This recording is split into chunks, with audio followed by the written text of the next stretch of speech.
have the background. Can you explain to the people the how it's going to work out, like the logistics?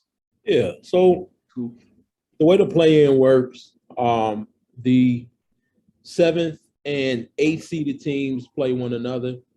The winner automatically gets the seventh seed. The 9 and 10s play each other. The loser goes home. The winner plays the loser of the 7th, 8th game for that 8th seed. Okay. And of course, the 7 will play the 2 and the 8 will play the 1. Gotcha. Appreciate that. That was a simple way to put it. I know it could be confusing for some. But yeah, so we got, today is Monday the 11th. Tomorrow, no NBA tonight. The regular season is over. We'll also get into the season awards as well. But tomorrow we got Cavs and Nets, and we got Clippers Wolves tomorrow on TNT. And this is it. I mean, I like it because it brings an aspect of, win or go home to the NBA, which it gives, sports like the NFL, leagues like the NFL that, that excitement, that playoff excitement where it's like, hey, you got a rubber meets the road, one or two games, and it's over with. So Cavs and Nets, we just learned that your man's crusher will be out for tomorrow's play-in, Jared Allen. So the Cavs won't have his services protecting the rim, so it's all on Evan Mobley. So who we got? Let's jump into it. Cavs and Nets. And we also learned that Ben Simmons will not be playing in this game. They're hoping for the playoffs, but he won't be available either. So what we thinking, man? Cavs, Nets. I got Nets plus 11. I feel like Brooklyn gonna come out and handle their business. I also believe this is kind of gonna be like a revenge game for Kyrie Irving. I don't think he liked how the organization pivoted from him to LeBron when he came, and I think they're gonna get it over quick. It's gonna be 3 quarters. Whoa, okay. I kind of like the sound of that. I definitely got the Nets. Not sure about how much they'll win by. I do think it may be between 8 and double figures, though. I think both KD and Kyrie go for over 25. Perimeter D for the Cavs is a bit shaky. I don't think Okoro, who is probably their best perimeter defender, can hold either one of the net scorers. And without any rim protection, I think it's going to be a long night. Yeah. And I mean, Evan Mobley, he's still, he's a rookie. That's a lot to put on a rookie his first year, him having to guard Drummond. I think Drummond's going to eat. And yeah, I think it's going to be over in the span of, 3 quarters. But, I don't know nothing. I know nothing. So I know nothing. Hey, it's just your opinion. Get it. Yeah, it's just my opinion, man. But it's gonna be over quick. I just don't see I just don't see Brooklyn wasting any more time at this point. Like, they got a goal in mind, and if they do win, they get to play the Bucks, right? No. Huh? The Bucks are already locked in the Bucks are already locked in to play the Bulls. Oh yeah, the Bucks play the Bulls. Let me look at the standings. So yeah, the Bucks are the 3 seed. So Bucks play the 6, which is the Bulls. So they would actually get Boston. Yeah. Oh, Kyrie want that matchup too. Definitely. That's gonna be real good. So yeah, they're gonna get this over with real quick, real fast. Like, I ain't gonna lie, this is the most excited I've been for NBA playoffs in a few months. I mean, in a few years. Just with the trades that's happened, a couple of the storylines, this, that, and the third. Those first round matchups are gonna be dope. It's gonna be ridiculous. And the Eastern Conference, I feel like the championship is gonna come out of the Eastern Conference. It's just beautiful to see. But yeah, Cavs and Nets, I believe it's going to be a closer game. I think that, I think the Cavs will put up a fight. I think Evan Mobley will show that, he is the rookie of the year, and he'll drop 20 and 10-ish. And Darius Garland will prove that he is indeed the most improved. 12-7. 12. That's how much you think you think Drummond gonna shut him down pretty much? 12-7 for Mobley. Okay. I don't even think Drummond gonna guard him though for the majority. I think if anything, I think they're gonna try to put KD on him. Okay. And then who gonna guard Garland on the perimeter? Bruce Brown? Kyrie. Or I would put Bruce Brown on. Yeah, I would see Bruce Brown guarding him. I just think they will put up a fight. They've proved that they are a solid team throughout the year. I think they'll at least put up a fight where mid fourth quarter is when the Nets will kind of bust it open. So I'll give them mid fourth quarter. Say that. But yeah, hopefully the Nets handle business and get to the playoffs where we all want to see them. And get Ben Simmons back and all of that good stuff. So, all right. So that's that game. Next game tomorrow night after that one will be Clippers Wolves. And as you can see, we just learned, Minnow will be back shortly. We just learned that my man's here is doing 3-on-3 workouts. Kawhi Leonard, we already have, I'm sorry, not we. The Clippers already have Paul George and Norman Powell back. They have Robert Covington guarding the best player on the opposing team, taking the pressure off of Paul George to do that in that role. So hopefully the Clippers, similar to the Nets, will handle business tomorrow. But I think this game will be much closer than this game. This game is going to be much closer than the Cavs Nets because Pat Bev ain't going to be playing. Pat Bev about to come out like this is the championship. You got Karl Anthony Towns, Anthony Edwards, D'Angelo Russell. So this game is going to be much closer. I mean, hopefully the Clippers get past it, but it's not going to be easy, especially without Kawhi. I think the Clippers will win. I think the game will be competitive when both teams have their starting fives in the game. I think the Clippers more so pull away once you get to your bench players. As much as everybody in the city is a fan of Pat Bev, man, I'm sorry, man. Losing faith in you, man. It ain't about losing faith in me, man. I'm just not I'm a fan of the effort and like the heart that Pat Bev brings to the game, but I'm not a fan of his game at all. And from one Chicago into another, like, you know what I'm saying? It's a good possibility, like, you know what I'm saying? We have to catch a fade if we play, man. Like he gets a bit too worked up for me, and things become damn near dangerous, you know what I'm saying, when he gets pumped up. But you know what I'm saying, nonetheless, damn near any team could use, you know what I'm saying, a player that bring that type of heart and effort to the game. Again, I think that game will be competitive when the starting fives are still in the game. But once you get down to your bench players, I think that's when the Clippers will pull away a bit from that game. Yep. Yeah. Vegas got the money line for Minnesota. Yeah. Like I said, it's not gonna be an easy game. Like Clippers, it's not gonna be an easy thing to get this W. So I mean, I'm gonna be watching that game very closely. It's gonna be, Nick Batum got to show up, Robert Covington got to show up. It's gonna be them. Like Reggie Jackson can be streaky. Zubac gotta play. He can't be on some bum stuff that he be on. So yes, I mean Zubac gonna give up 30. I like the Clippers. I like the Clippers in this game. I like the Clippers in this game. And I think what's going to happen is we're going to see, like, this game is going to define, I believe, Ty Lue's coaching prowess. for some odd reason, I believe he's going to minimize Cat's effect. And I think that's going to be key to the game.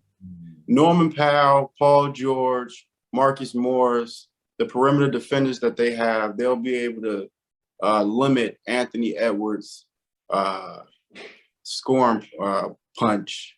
I agree. And D'Angelo Russell, he's kind of ill right now, last I heard. And that's not like fake. Like he's kind of sick or whatever. So Oh wow. Let me see. yeah, I don't think he's gonna be as effective as he needs to be in order for them to get, a W in this game. And I think it's the Clippers are gonna make some noise.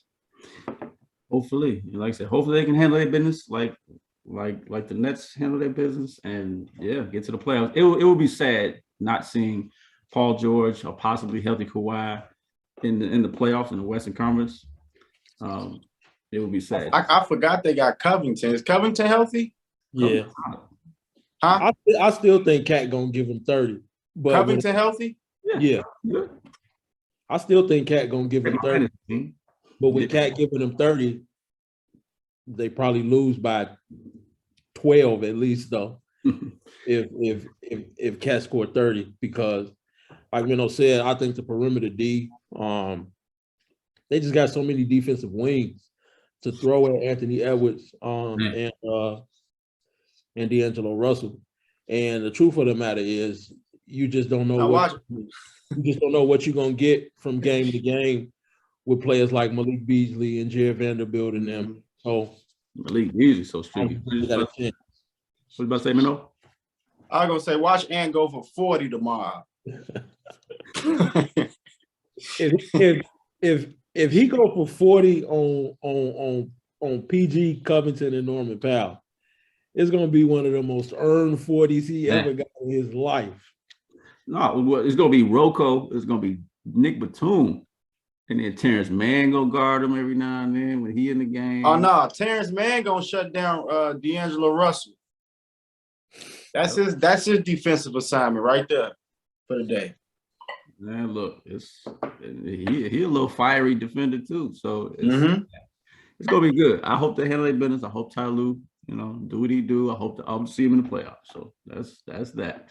So that's it for the West. Yes, that's it for Tuesday's games at least. Wednesday's games on ESPN, we got kind of anticlimactic. So we got Hornets Hawks in the Eastern Conference on Wednesday. Who we got in that matchup? Hornets Hawks. I mean, I don't know. I still got the Hawks. They've been a bit up and down. They've been banged up too. But so has Charlotte. I just think that the Hawks find a way to get that W. I think they force, some wild shots from Charlotte. Charlotte isn't a very disciplined team. And I think Trae Young, really, really drives the ship, and he'll be able to control that game. They definitely gonna miss John Collins. I even did some research earlier today to see if he was even close to coming back, and it's not looking like it. So I think they win that game. But is it at home? Who at home? Atlanta. Atlanta's 9. Charlotte's 10. For that reason is why I think Atlanta wins. They got a really great fan base, regardless of how they playing. Excuse me. And so I think they win the first game. But I think they buck stops there though. But we ain't got that far yet. Yeah. I got the Hawks too, because throughout the season, the Hawks, even though they've been kind of streaking up and down, they've found a way to win games, even being banged up, not having John Collins. But Trae Young is a beast, man. He finds a way to win games and lead his team to victory. So, you got the Hawks too? No, man, I'm gonna follow my gut on this one, man. I'm gonna go with the Hornets. On the road, okay. I believe Trae Young and LaMelo Ball are gonna have like triple double-ish type numbers for their squads.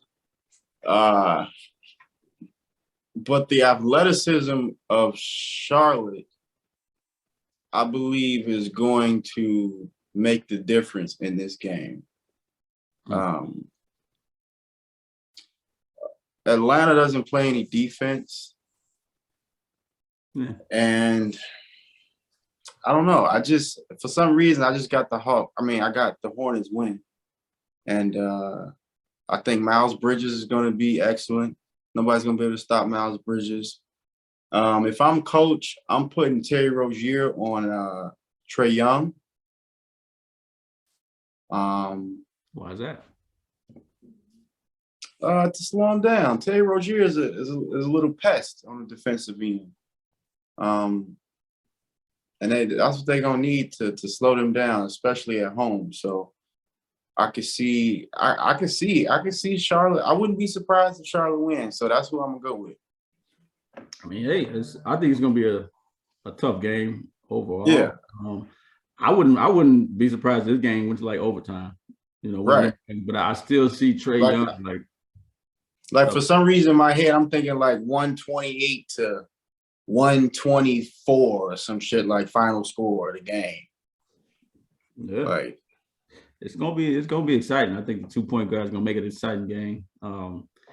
I just see Trae Young on the same level as a Luka Doncic. You know, I feel like they have the same type of kind of star power and what they bring to their team, and I think his star power is gonna take him over the edge. But we'll see. We shall see with that game. Next game, Wednesday night, we got the San Antonio Spurs, who in the play-in. Damn, they can't even. What do you know? What do you know? I mean, they supposed to be, 14, 15, but who do they have on their team? Like, I don't know. Keldon Vassell. Something like that. Somebody, I don't know. So Keldon Johnson, my fault. Him, and then DeJounte. But that's still got over pop. They still finding a way to be in playoff conversations for some reason. That's crazy. But they play the Pelicans, and that rounds out the Western Conference play-in. It's gonna be tough. I mean, the Pelicans got Minnows boy out there, McCollum. But the Spurs are the Spurs. So who y'all got? I'm gonna go with y'all. Spurs one and done, man. What you mean? Are they gonna lose? Oh, they're gonna lose this game. Okay. Yeah, Why you say they would lose to the Pelicans? Just ask. Well, I think that the Pelicans, with the addition of CJ McCullough, they got more experience on their team for one. And they've battled. That team has battled back from almost a cellar at one point, you know what I'm saying, to be in the 9th seed. They got an emerging young big in Jackson Hayes. Mm-hmm. And I really think their inside presence, opposed from just Brandon Ingram and CJ McCullough, I really was going to hurt the Spurs in that game. Spurs are 3-1 against the Pelicans this year, FYI. Yep. But it's gonna be a good game, man. It's gonna be a good game. DeJounte Murray, most improved player of the year candidate, probably should win it. Don't think Ja Morant is the most improved candidate. We'll get into that later, but I don't know. When the Spurs show up when it's time, and I feel like Pop is gonna give them that speech that's going to really get them riled up to go out there and give it their all. I feel like Pop is on some Coach K type stuff, and it's like they don't know when his last, you know what I mean? Like this might be his last kind of hoorah, and they just going to leave it all out there. Who knows? I don't know. But Minnow, who you got? Yeah,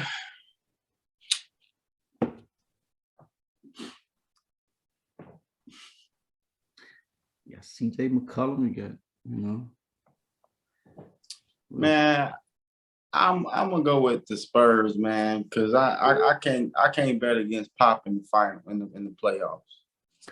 Yeah, that's a good bet, bro. And that's all I got. That's all I got for that matchup. You know what I'm saying? Because CJ and DeJounte, they gonna do their thing, but everybody else, I just don't know. I just really don't know. So if it come down to it, I had to pick coaches. I don't even know the name of the Pelicans coach, to be honest with you. Yeah, what is his name? I forget his name. He's a black coach though. He had a good year. What was his hold on. What is his name? But yeah, this taking too long. You know what I'm saying? That proves my point. I'm riding with Pop. You know what I'm saying? So that's my answer right there. All right. I feel you. All right. So that's that. And you say, so Crush, you said the loser.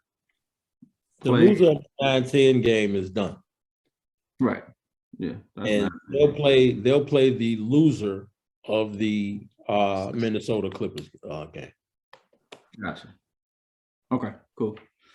That's gonna be interesting. I like the play-in. Yeah, I think it's a good, addition to the playoff basketball, and it's a good thing. It's a good new aspect to put into it. So it's solid. All right. So that's that. So as we stated before, this is the end of the regular season. It's been a great regular season, man. Ups and downs. It's been a lot of excitement this season. Very excited for the playoffs, but the regular season is done, and that means the season awards are ready to be handed out. So obviously we have most improved, rookie of the year, defensive player of the year, six-man, most improved, and coach of the year. Obviously there are others, but these are the ones we're going to focus on today. So let's start bottom up. Let's go. Who was y'all coach of the year? Oh, for me, without a doubt, is my man out in Phoenix. I think a close second is the coach in Memphis, with the way they played without John Morant all season. Well, not all season, but the times that he did miss. But Taylor Jenkins. Right. But Monty Williams should have been coach of the year last year. Should be. Facts. But he was not. And this year, they've set a franchise record in wins. They've had multiple people go down with injuries, and that team has still found a way to remain atop the Western Conference. So for those reasons, I think Monty Williams should be coach of the year. Facts. Best record in the league, FYI, too. Minnow, who you got? I'm gonna go with Monty Williams. Everybody was talking about last year was their only chance of winning a championship. They wouldn't get back to where they were. They got the #1 seed, and they proven everybody wrong. They had Chris Paul was out, Devin Booker was out at one point, and they just kept chugging along. And they got DeAndre Ayton doing his thing, and they clicking. They clicking over there. So they're gonna be tough to beat, and Monty Williams deserves it. And when they got Torrey Craig back, Yep. and he was really cool in the playoffs for them last year, especially on defense. They added another guard in Justin Holiday. Mikal Bridges has taken a small leap, in my opinion, in his career. He's much better than he was last year, in my opinion. Way better. So,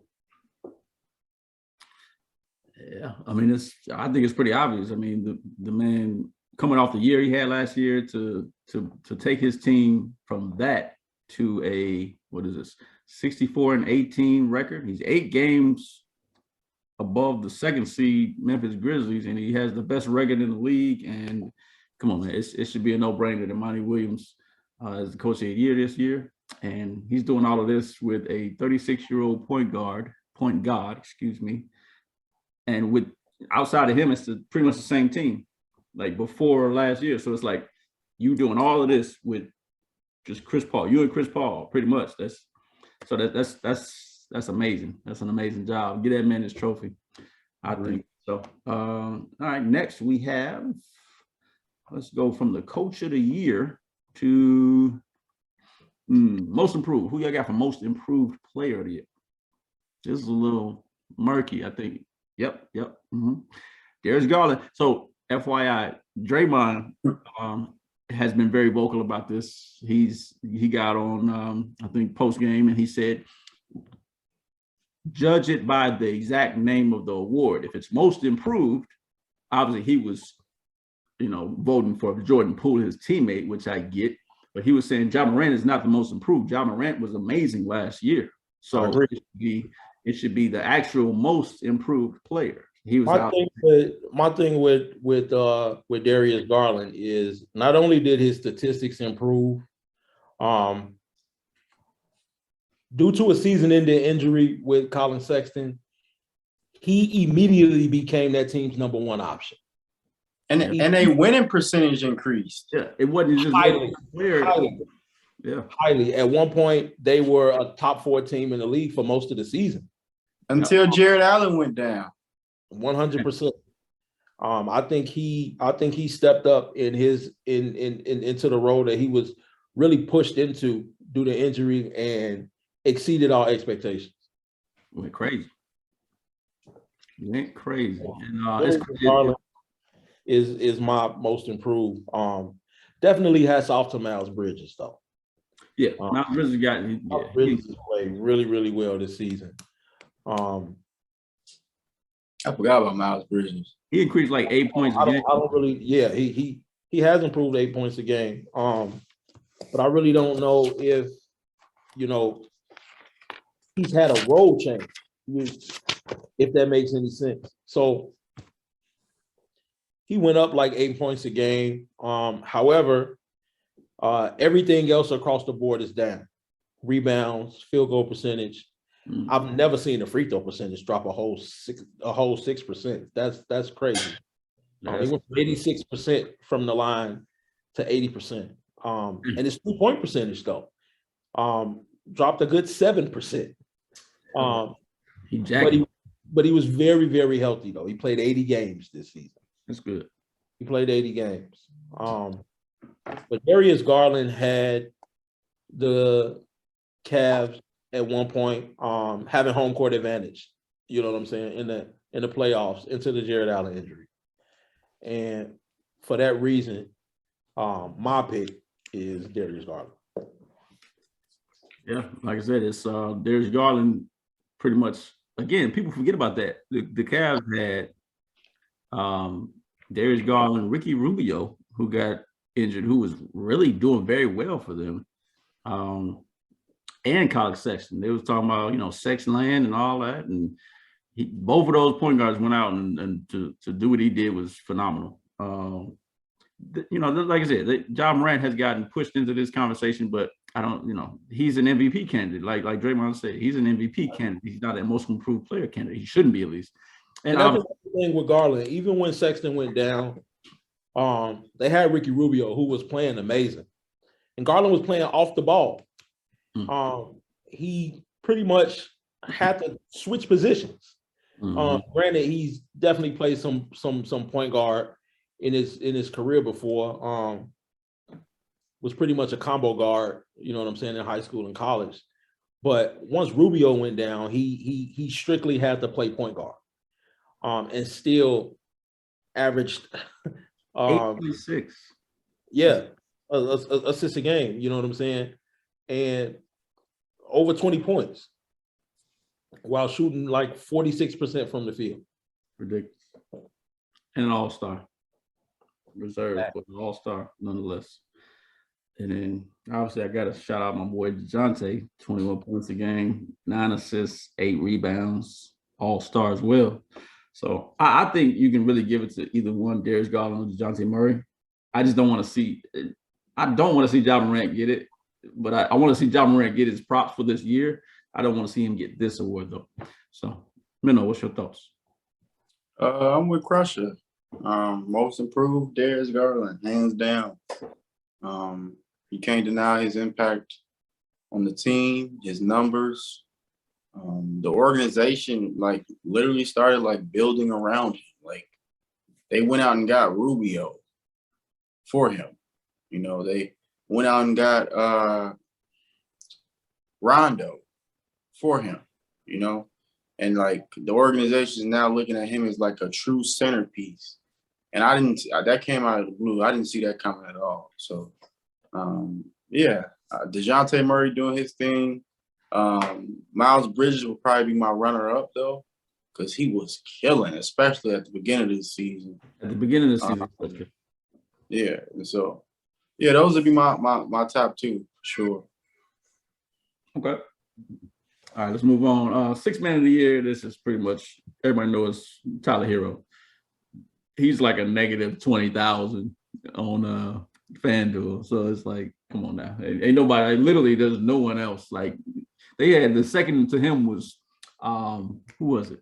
Boy from Charlotte. I forgot his name. Anyway, exactly. So like Tyler Hero is the sixth man of the year. Kelly Oubre. Kelly Oubre, right. They had Kelly Oubre as the second run up from him. So it's like you don't even really think about Kelly Oubre. So that's how great of a year Tyler Hero has been having. I believe he leads the Heat in scoring, right? Yes.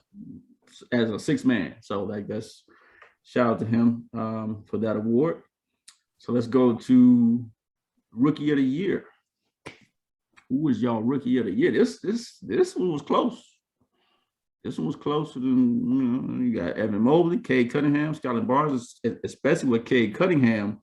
Been doing what Ro Parrish say on EBT? What did he say? He called him I forgot. Big Daddy Cade. Big Daddy Cade.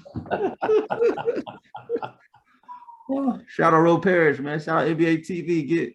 Get numbers live on NBA TV, man. NBA TV need numbers live. Let's get it, man. It's some business. But anyway, yeah. Cade Cunningham has made a big leap in the last games of the season. But Crusher, you still say Scotty Barnes? Yeah, man. I'm personally going with Scotty Barnes. The numbers add up as far as points, rebounds, but I think more so is his defense, and then also how well he's fit in with a team that has max players. Van Fleet, Siakam, Gary Trent Jr. played well all season. And also, he's been asked to run the point a lot too. Not sure if a lot of people watch a lot of Raptors games. No, I do. I love the Raptors. They're trying to make him as like an Antetokounmpo. Like a lot of times he runs the offense. Yep. And I think that's special. I didn't expect him to. Now, granted, he didn't shoot an extremely high clip from the 3-point line, but he shot it pretty well. And that wasn't really one of his strong points coming out of high school or college. I think he improved his game even during the season, and for that reason, and also team success, I think that he's rookie of the year. Yeah. Shot 30% from the 3-point line, 15, 3 assists, 8 rebounds a game on 50% shooting as a rookie. That's can't sneeze at. Minnow, what's your thoughts? I had Evan Mobley at first, but then he got injured, and so now I'm going with Scotty Barnes. He's been the most consistent. Injuries haven't impacted his season like the other two in Cade Cunningham and who's the other one? Evan Mobley. Evan Mobley, yeah. Yeah, he's been the most consistent. He's showing he has the most complete package on both ends of the court. And like Crusher pointed out, like he's playing with max players. I didn't even think about that. And he's sticking out. Like, you know, he's making other players look dispensable, like OG Anunoby, for instance. You know, we question like if OG is cutting into his development now, you know, and stuff like that. So yeah, if I had to go now, I would definitely go with Scotty Barnes as my rookie of the year. Okay.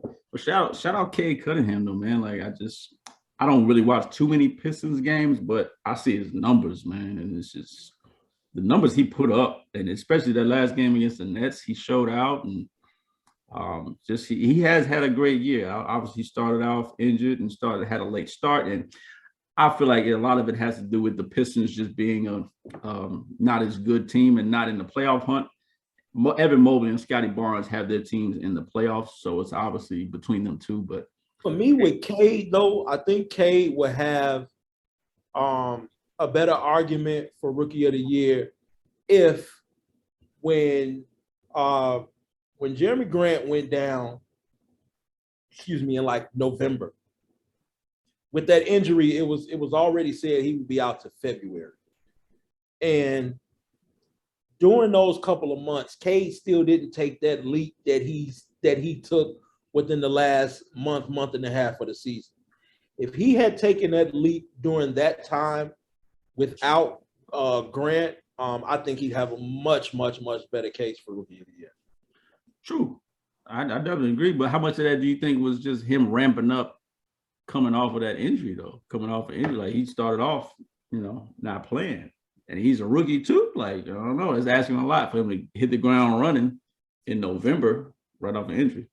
Well, I mean, you're saying asking a lot, but I mean, I know you said he was the number one pick. You know what I'm saying? It's not like, you know what I'm saying, we asking this from a mid-level first rounder.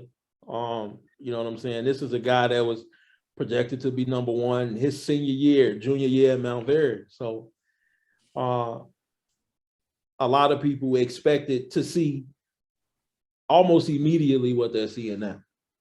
Gotcha. All right. So that's Rookie of the Year. Shout out Evan Mobley. I think he'll get it. So next, our last two, Defensive Player of the Year. This is I still like the Defensive Player of the Year. Call me crazy, but I still think defense matters. I still think defense is a thing. And I look at it, we got, they say it on this website here. I'm looking at some websites, Spill Times, but it's saying Giannis, Rudy Gobert, and Mikal Bridges. But I think this is like 4 days ago. But my Rookie of the Year is Marcus Smart. And I think Vegas has him favored. Defensive Player of the Year. You said rookie. Oh, my bad. Defensive Player of the Year. My bad. Defensive Player of the Year. My Defensive Player of the Year is Marcus Smart. Crusher, I'm sure you got Giannis. Why do you have Giannis over these other candidates? Well, in all honesty, in that picture, Marcus Smart is actually blocking the Giannis shot. My pick, you know what I'm saying, after listening to you and, you know what I'm saying, other consideration is Marcus Smart. For one, he's the most durable out of all of those players, but I think he's also asked to guard the most players out of all of those players. I honestly think, and it's always an if, but luckily for a lot of players, he's vertically challenged, because if not, I think it'll be that much more difficult to score on him. Yeah. And I also think you kind of have to watch Marcus Smart play defense off the ball, kind of like Draymond Green, a smart player on defense, you know what I'm saying, whether it's on ball or off the ball. And he's made his case for Defensive Player of the Year probably like the last 2 or 3 seasons. Yeah. But I think this year he finally gets it, especially with that big defensive turnaround that the Celtics had, as to why they're now the number 2 team in the East. Man, who you got? I'm gonna go with Bam. Oh. I like Bam from the Miami Heat, just based off of his presence. I don't think what he does for that team defensively shows up on the stat sheet. But yeah, if I had to go with a defensive player, I think about Bam. Yeah, so that's my pick. I know Miami is your boys. I get it. I got it. And shout out to the Miami Heat though. They just a well-oiled machine. People don't really talk about them. They just still 2 games up on the Celtics for the lead in in the East, just doing their thing, still a stifling defense.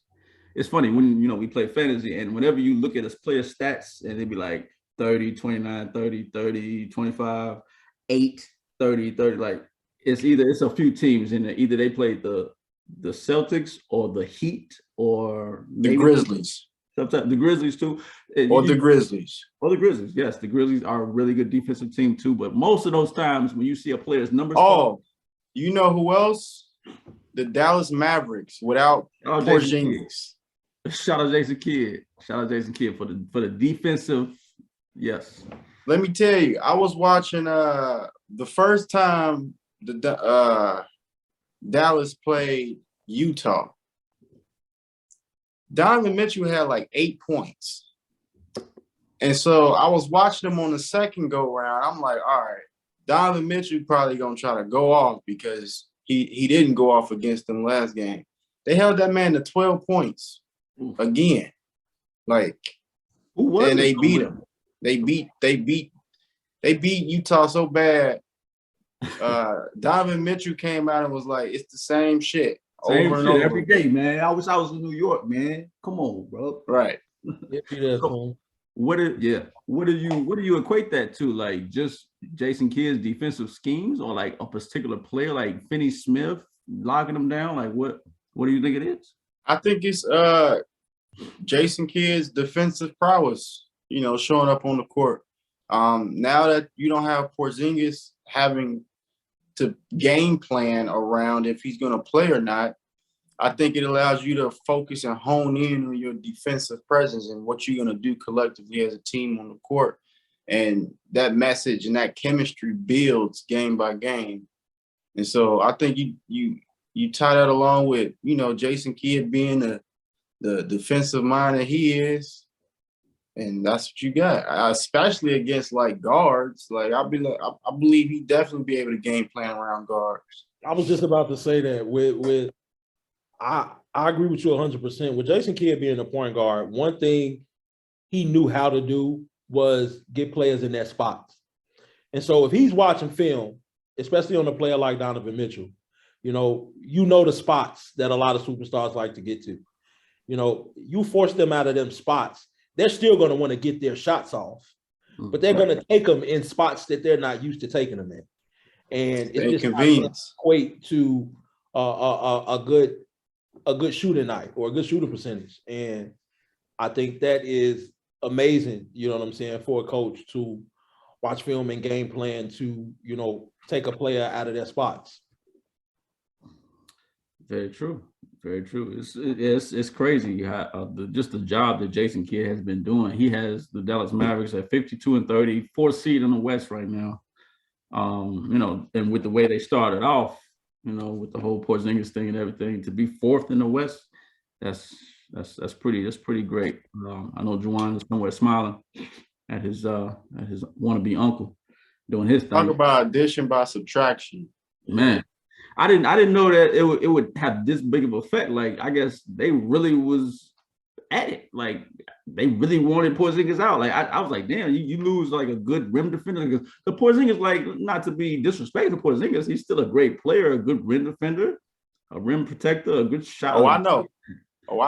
I know you know. But it's like, you can't front on him. But it's like, dang, like the job that they've done without him is like, wow. I mean, I don't know. We'll see what kind of career Porzingis has from now on, but it's looking like, I don't know. He's struggling to find a home. So, and that's obviously Luka's team at this point. So, Mavericks just took a crazy hit though, man, with that Luka injury.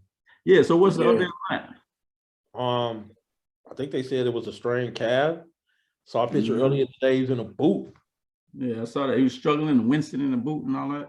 Yeah, that's super unfortunate, but yeah, they need some more. They still need to add a couple more players that's gonna help Luka out. You know what I mean? Like defensively and like just. I mean, Dinwiddie is solid, but I don't know. They need one more good defender. I think. You know what I mean? They need a Bam.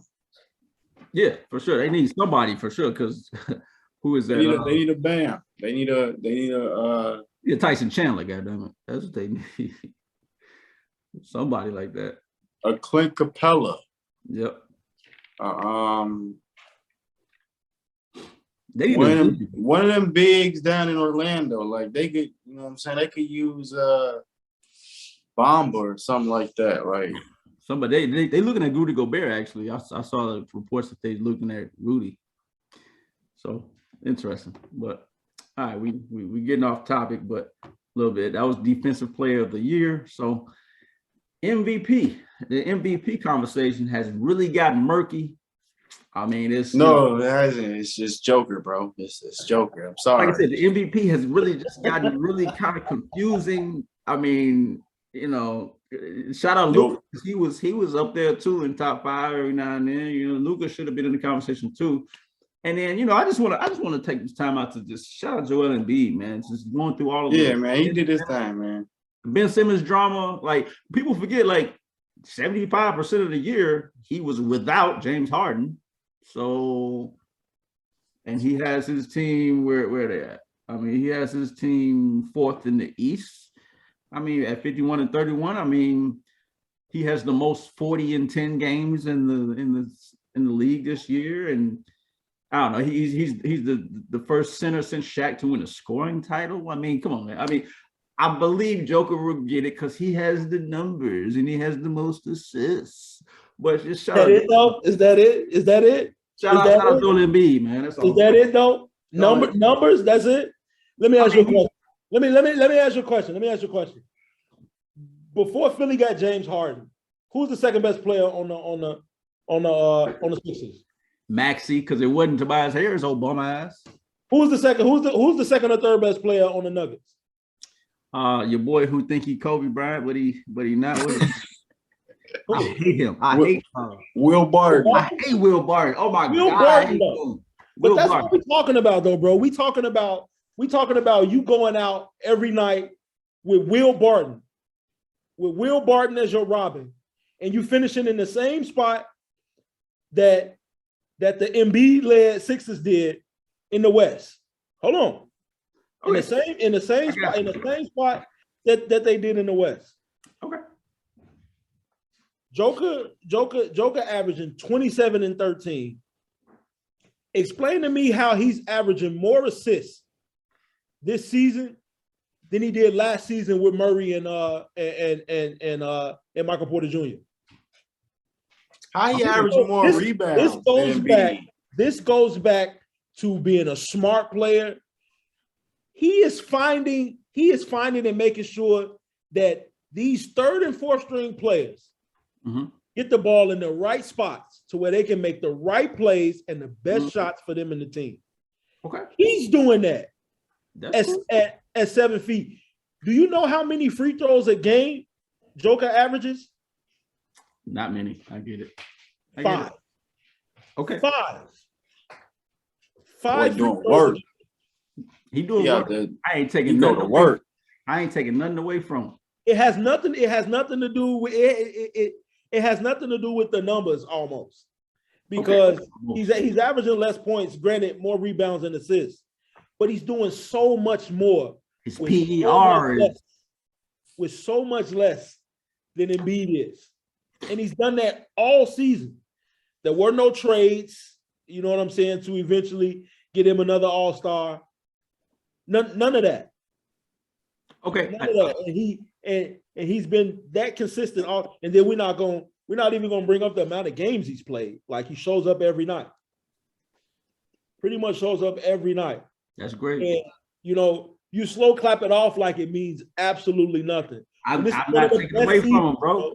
This is one of the best seasons. I ain't taking it away from him. If you listen, you go to the free throw line. Granted, free throws are part of the game. Yes, but you go to the free throw line based on another man's mistake. Am I right or wrong? Facts. I feel you. Joker has taken 468 free throws this season. Embiid has doubled that and scores almost 10 of his points per game from the free throw line. Okay. Almost 10 of his points per game from the free throw line, bro. And again, that's great that he's drawing fouls, but he's drawing fouls down low Joker's drawing fouls as the primary ball handler. Okay. Primary ball handler. Okay. Joker's having an amazing season, and I'm sorry, I don't even think this should be up for discussion. But Right. it is. Like, congratulations to Embiid on his scoring, which he wouldn't have gotten if Bron played if Bron didn't get hurt and played the last 2 games of the season. Let's just be realistic. Let's just be You want to realistic. take away his score time? Like, No. I'm just being realistic, bro. Sometimes the truth hurts. You saw what I had to type about AD in the group today when we talked about the college careers. That hurt me to put, but it's the truth. Joel Embiid wasn't going to win the scoring title.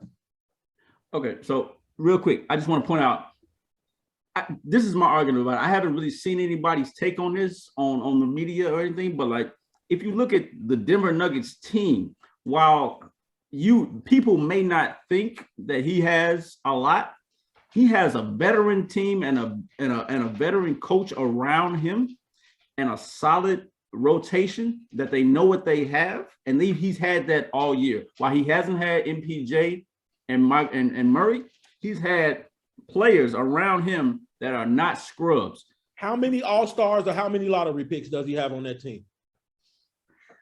Aaron Gordon or Tobias Harris? Tobias Harris is trash, bro. He hasn't played no. Tobias Harris is trash.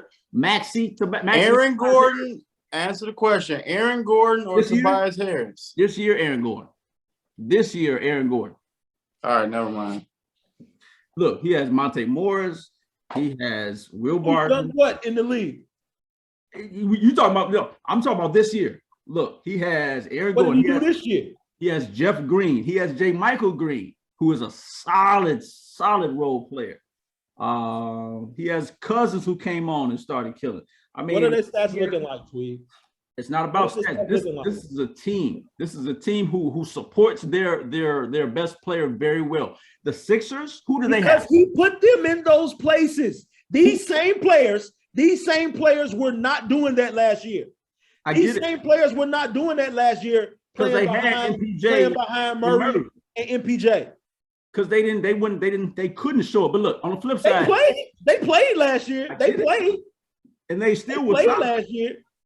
But look, peep this. What does Joel Embiid have this year? Without Embiid, before he got hardened, he has to draw them fouls because all he has is a young Maxey and a Tobias Harris who never shows up. Who else does he have? Nobody. Maxey that's averaging a dub. Nobody. Had a breakout season, bro. Let's be honest. Did Tyrese Maxey not have a breakout season? That's one player, one young player who had his best season. Are you forgetting before the Ben Simmons trade that they had Seth Curry as well and Andre Drummond? Yes. Like, why are we even talking about who had the better squad? Like, this is a waste of time. Andre Drummond didn't even give minutes. Andre Drummond didn't give minutes. And Seth Curry, okay, you had a shooter. You had one shooter. Bro. The first, so you taking Monte Morris over Maxey? I ain't saying that. Bro, the very first time Embiid went down, and Drummond had to start. Drummond put up 23 and 16. That's cool. Like, he was going crazy. Like, bro, he had 18. Right. These guys were not terrible until they got. You know what I'm saying? They weren't terrible without James Harden in no way, shape, form, or fashion. At the end of the day, look, I get it. Congrats to Joker on his second MVP. I get it. All I'm saying is well-deserved.